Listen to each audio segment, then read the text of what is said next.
নমস্কার, আমার এই নতুন ভিডিওতে সকলকে স্বাগত জানাই। এখন বাজছে ওই সন্ধ্যা 7টার মতো। এই সময় থেকে আমি আমার ভিডিওটা শুরু করছি। আজ সন্ধ্যাবেলাতেই হচ্ছে প্রচুর রান্নাবান্না, কারণটা আমি পরে বলছি। আগে দেখিয়ে দিই কী কী রান্নাবান্না হয়েছে। বেগুন ভাজা, মুসুরির ডাল, আলু পোস্ত। ডাল দিয়ে খাওয়া হবে বলে আলু পোস্তটা একটু শুকনো শুকনো করে বানানো হয়েছে। সমস্ত রান্নাবান্না মাই করেছে, আমি চিকেনটা করছিলাম। এখানে এক পিস চিকেন তুলে আমি মহারাজকে টেস্ট করতে দিয়েছিলাম লবণ টবণ ঠিকঠাক আছে কিনা দেখার জন্য। অন্যদিকে ভাত হচ্ছে, আজকে বেশ অনেকেই বাড়িতে খাবে। এখানে কাতলা মাছটা মা ভাজতে দিয়েছে, ততক্ষণ আমি বলছি কি কারণে আজকে এত রান্নাবান্না। বাড়িতে তো অনেক দিন ধরেই মিস্ত্রি কাজ করছে। আজকে ঘরের মেঝে তৈরি হচ্ছে, আর সেই কাজ করতে গিয়েই রাত হয়ে গেছিল ওনাদের। 11:30 নাগাদ ওনাদের কাজ শেষ হয়েছে। সারা দিন কাজ করার পরে ওনারা বেশ ক্লান্ত, তাই এখানে রান্নাবান্না বসানো হয়েছে ওনাদেরকে খেতে দেওয়ার জন্য। ওই 4-5 জন মতো রয়েছে। মাছের ঝোলের আলুটা ভেজে নেওয়া হচ্ছে। সন্ধ্যা হতেই বেশ খিদে পেয়েছে, তাই আমার শ্রিয়ানের জন্য একটু ম্যাগি বানিয়ে নিলাম। ঘরের যে মেঝের কাজটা ওটা 3 দিন ধরে করতে হবে, কারণ বেশ অনেকটাই বড়। আজকে হচ্ছে দ্বিতীয় দিন, তো রোজই প্রায় রাত হয়ে যাচ্ছে।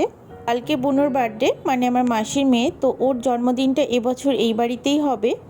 বুনু রাতেই চলে আসবে। কালকে ভাইয়ের স্কুল আছে, ওর এক্সাম আছে, তো পরীক্ষা দিয়ে তারপরে ওকে নিয়ে মাসি আসবে। যেহেতু মিস্ত্রি কাজ করছে, তাছাড়া বাপিকেও একা থাকতে হয়, সেই জন্য মা আর যাচ্ছে না, আমিও যাচ্ছি না। আমরা ঠিক করলাম এই বাড়িতে এসে সব কিছু করা হবে। তো মিঠি আসার আনন্দে শ্রীহান খুব আনন্দে আছে, কারণ একটা কেক আনা হয়েছে। রাত 12টার পর কেক কেটে জন্মদিন উদযাপন করা হবে।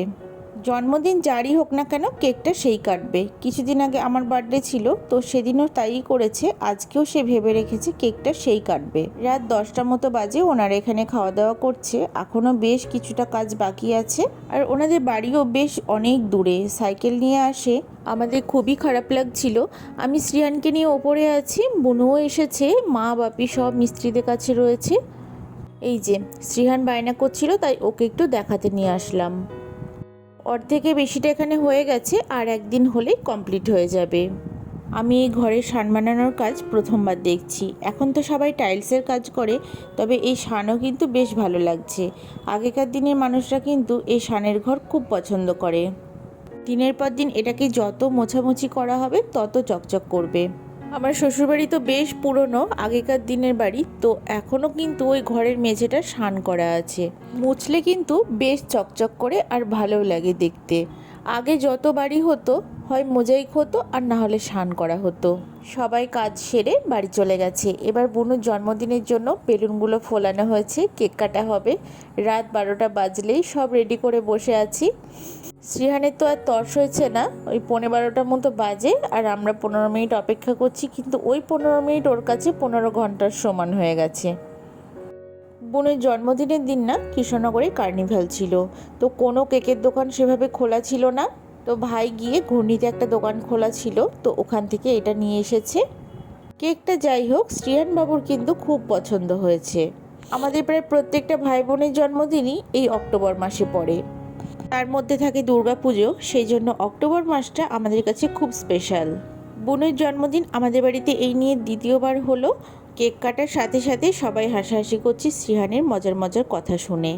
আমার বোনও ভীষণ শান্ত, কম কথা বলে, আর আমরা একটু ওকে নিয়ে মজা করি। সব থেকে মজার ব্যাপার হলো মাসিও এতে আমাদের সাথে যোগ দেয়। ও কিন্তু একটুও রাগ করে না। ওর সব থেকে ভালো দিক হলো ও খুব ভালো বাচ্চা সামলাতে পারে। শ্রিহান তো ওর কাছে থাকতে ভীষণ পছন্দ করে, আর ভাই তো সারাক্ষণ ওর কাছে থেকেই বড় হয়ে গেল। শুভ সকাল সকলকে। সকালে আমরা এসেছি ছাদে।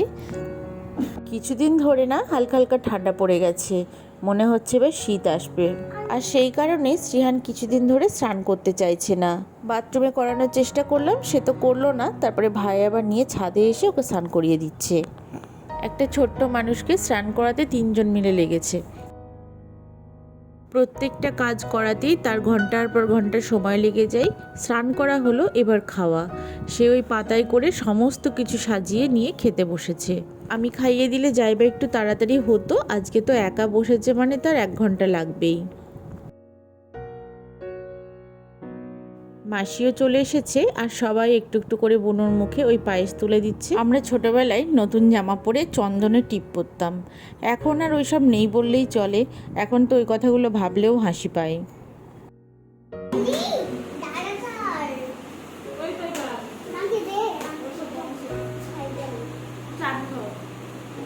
আবার অতখানি চাটনি দিস না, ভাত খেতে পারবে না।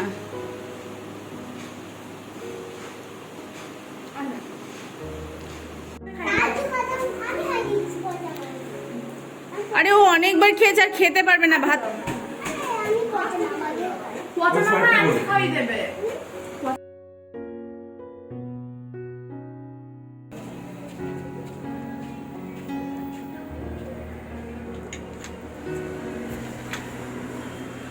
টান, তুমি খাবে আমার সাথে একটু? পেট ভরে গেছে?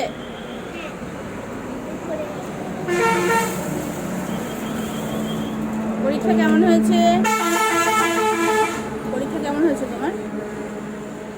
পরীক্ষা কেমন হয়েছে বলো? পেরেছো? সব পেরেছো? আমি ভাইকে খাইয়ে দিলাম, কারণ শ্রীহানের তো খাওয়া হয়ে গেছে। কিছুটা নিজে হাতে খেয়েছে, কিছুটা মা খাইয়ে দিয়েছে। শ্রীহানকে ঘুম পাড়িয়ে দিয়ে আমি বুনুকে নিয়ে একটু বেরিয়েছিলাম ওর একটা ড্রেস কিনে দেবার জন্য। রাতে আমরা সবাই মিলে গেছিলাম মাদারসাটে। কৃষ্ণনগর বা তার আশেপাশে যারা থাকে মোটামুটি মাদারসাটের নাম সবাই জানে। বাড়ির কাছাকাছি হলেও সেভাবে কখনো যাওয়া হয় না, এই নিয়ে দ্বিতীয়বার। তবে শুনেছি খাবার খুব ভালো। বাপি বাড়িতে ছিল, আমরা সবাই মিলে গেছিলাম, বাপির জন্য খাবার নিয়ে এসেছিলাম। আজকে ভিডিওটা এখানেই শেষ করছি। কেমন লাগলো অবশ্যই একটা কমেন্ট করে জানাবেন। আসছি নতুন কোনো ভিডিও নিয়ে।